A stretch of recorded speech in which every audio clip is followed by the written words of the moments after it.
نفس، اور نفس یعنی کہ جان، یہ بھی عربی زبان کے اندر مؤنث استعمال ہوتی ہے۔ ایک لفظ اور لکھ لیجئے، یہ ہے دار۔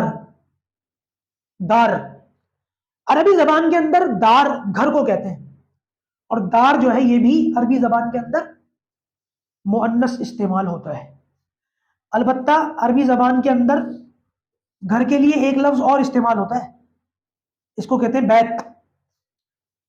اس کو میں نے بریکٹ میں لکھا ہے تاکہ آپ لوگ اس کو سمجھیں۔ بیت، گھر کے لیے دار اور بیت دونوں استعمال ہوتے ہیں، لیکن دار جو ہے یہ مؤنث ہے اور بیت جو ہے یہ مذکر ہے۔ پوچھ سکتے ہیں آپ کہ دار اور بیت میں کیا فرق ہے پھر؟ تو وہی فرق ہے جو ہوم اور ہاؤس میں ہوتا ہے، ٹھیک ہے؟ لفظ دونوں ایک ہی چیز کے لیے استعمال ہوتے ہیں، جینڈر کا فرق ہے، ٹھیک ہے؟ تو میں ایک مرتبہ خلاصہ آپ کے سامنے دوبارہ رکھ دیتا ہوں تاکہ بات آپ کو سمجھ میں آئے۔ تو جنس مذکر یا مؤنث، ہمارے یہاں اس کلاس کے اندر ہر جنس ہمارے یہاں مذکر سمجھی جائے گی جب تک کہ ہم اس کا مؤنث ہونا ثابت نہ کر دیں۔ تو مؤنث ہمارے سامنے یا تو حقیقی ہوگی، یعنی کہ مؤنث کی وہ قسم جس کے سامنے کوئی نہ کوئی مذکر ہمیں مل جائے گا۔ اگر یہاں پر نہیں آتی تو پھر اس کا مطلب یہ ہے کہ غیر حقیقی میں تلاش کریں۔ ایسا نہیں کہ اگر یہاں مؤنث نہیں ملے ہم اس کو مذکر ڈکلیئر کر دیں، نہیں، پکچر میں آگے چلیں گے، غیر حقیقی میں تلاش کریں گے۔ اگر ہمارے پاس جو مؤنث ہے، ہمارے پاس جو لفظ ہے وہ حقیقی مؤنث نہیں ہے تو پھر ہم دیکھیں اس کے اندر گولتا ہے، غیر حقیقی میں علامتی میں جائے گولتا ہے، اگر ہے تو پھر اس کو مؤنث سمجھیں گے، اور اگر نہیں ہے تو پھر سمائی کے اندر آ جائے۔ کیا وہ ہواؤں کے ناموں میں سے ہے؟ نہیں ہے۔ شراب کے ناموں میں سے ہے؟ نہیں ہے۔ آگ کے ناموں میں سے نہیں ہے۔ یا پھر جسم کے وہ اعضاء جو جوڑے کی شکل میں ان میں سے ہے؟ اگر ان میں سے بھی نہیں ہے تو پھر یہ جو متفرق اسماء ہے ان میں سے ہے؟ اگر ان میں سے بھی نہیں ہے تو اس کا مطلب وہ سیدھا سیدھا مذکر ہے۔ اب میں نے ایک بھی لفظ عربی کا نہیں لکھا آپ کے سامنے، صرف یہ چارٹ آپ اپنے ذہن میں بھی ڈرا کر لیں اور اپنی نوٹ بک کے اندر بھی اتار لیں۔ میں ایک یا دو لفظ لکھ کر آپ کی پریکٹس کرواتا ہوں، ٹھیک ہے؟ اصل پریکٹس ہماری اگلی کلاس کے اندر ہوگی، اس میں یہ چارٹ تو ایسے ہی رہے گا، اس میں صرف الفاظ لکھ لکھ کر کے آپ کی پریکٹس کرواؤں گا۔ ابھی فی الحال ایک یا دو لفظ، زیادہ سے زیادہ دو لفظ میں لکھ کر آپ کی پریکٹس کرواتا ہوں، اور آپ مجھے بتائیں کہ یہ ہمارے اس چارٹ میں فٹ ہوتا ہی نہیں ہوتا۔ مثال کے طور پر ہمارے یہاں ایک لفظ استعمال ہوتا ہے کتاب۔ اب کتاب لفظ جو ہے یہ ہمارے یہاں مؤنث بولا جاتا ہے۔ میری کتاب کھو گئی، میری کتاب پھٹ گئی، ہے نا، میں نے کتاب خرید لی۔ تو کتاب کا جو لفظ ہے سب سے پہلے ہم اس کو دیکھیں گے جنس کے اندر، کیا یہ حقیقی مؤنث ہے؟ یعنی کتاب کے سامنے ہمیں کوئی مذکر مل رہا ہے؟ آپ دیکھیں، سوچیں، چاہے پوز کر کے ویڈیو کو رکھ دیں پھر سوچیں۔ حقیقی مؤنث میں نہیں ہے، کیونکہ حقیقی مؤنث کہتے ہیں اس کو جس کے سامنے کوئی نہ کوئی مذکر ہو۔ تو کتاب کے سامنے کوئی مذکر تو نہیں ہے، اس میں سے تو یہ نکل گیا۔ اب آ جائے غیر حقیقی میں، تو غیر حقیقی میں دو قسمیں، علامتی اور سمائی۔ علامتی میں کیا ہے؟ گولتا ہے اس کے آخر میں، گولتا نہیں ہے، اس کا مطلب غیر حقیقی علامتی میں سے بھی یہ نکل گیا، نہ یہ حقیقی ہے اور نہ یہ علامتی ہے۔ اب سمائی میں آ جائے، کیا کتاب ہواؤں کے نام میں سے؟ نہیں۔ شراب کے نام میں سے؟ یہ بھی نہیں۔ آگ کے نام میں سے؟ اس میں سے بھی نہیں ہے۔ تو کیا کتاب جسم کے وہ اعضاء جو جوڑے جوڑے کی شکل میں ان میں سے ہے؟ ان میں سے بھی نہیں ہے۔ یا وہ اسما جو میں نے یہاں بورڈ پر لکھے ہیں اس میں سے ہے؟ اس میں سے بھی نہیں ہے۔ اس کا مطلب یہ ہوا کہ کتاب عربی زبان کے اندر مذکر ہے۔ آپ ساری زندگی کتاب مؤنث بولتے رہے لیکن عربی کتاب کو مذکر استعمال کرتے ہیں۔ ایک لفظ اور لکھ لیتے ہیں،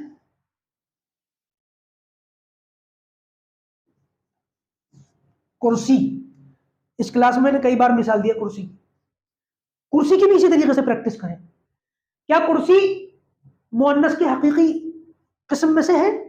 یعنی کہ حقیقی کی جس کو کہتے ہیں جس کے سامنے کوئی مذکر ہو۔ اس کے سامنے کوئی مذکر ہے؟ کرسا نہیں ہے، اس کا مطلب حقیقی مؤنث کرسی نہیں ہے۔ غیر حقیقی میں آ جائے، اس کے اندر گولتا ہے؟ نہیں ہے۔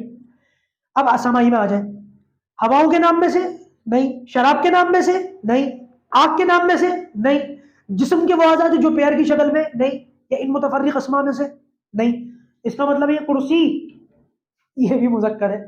اب دیکھیں یہ دو لفظ ہمارے یہاں مؤنث استعمال ہوتے ہیں لیکن کتاب اور کرسی عربی زبان کے اندر مؤنث نہیں ہے۔ ایک لفظ اور لکھ لیتے ہیں، پریکٹس اچھی ہو جائے گی آپ کی۔ ام، ام یہ بتائیں مذکر ہے یا مؤنث؟ اب جن لوگوں کو اس کا ترجمہ پتہ ہے وہ بتا دیں گے، لیکن جن کو ترجمہ نہیں پتا تو ان سے میری گزارش ہے، جب کسی لفظ کو میں یہاں لکھوں بورڈ پر اور آپ کو ترجمہ نہیں پتا، تو پہلے آپ کا کام یہ بنتا ہے کہ آپ اس کا ترجمہ پتا کریں۔ جب تک کسی لفظ کا ترجمہ نہیں پتا ہوگا آپ اس کے بارے میں کوئی فیصلہ نہ کریں۔ ام عربی زبان کے اندر ماں کو کہتے ہیں، ام، تو ماں ظاہر سی بات ہے حقیقی مؤنث ہے، کیونکہ اس کے مقابلے میں کوئی نہ کوئی مذکر باپ مل گیا، ماں کے مقابلے میں باپ مل جاتا ہے۔ تو یہ ہماری چھوٹی سی پریکٹس ہو گئی۔ یہ جو ایکسٹرا الفاظ ہیں ان کو میں ہٹا دوں گا، چارٹ آپ کے سامنے باقی رکھوں گا، باقی اس طریقے کی ساری چیزیں آپ اپنے نوٹ بک کے اندر اتار لیجئے گا۔ یہ الفاظ ہٹا کر انشاءاللہ عز و جل ہم یہیں پر کچھ اور مزید الفاظ لکھیں گے، اس چارٹ کے مطابق پریکٹس کریں گے۔ اس پریکٹس سے فائدہ یہ ہوگا کہ ہماری ووکیبلری بھی بنے گی، الفاظ بھی ہمارے سامنے آئیں گے، اور انشاءاللہ یہ جو سبق ہم نے پڑھا ہے یہ بھی خوب مضبوط ہو جائے گا۔ اللہ تبارک و تعالی ہمارے لیے عربی زبان کا پڑھنا، سیکھنا، سمجھنا آسان فرمائے۔ السلام علیکم ورحمۃ اللہ وبرکاتہ۔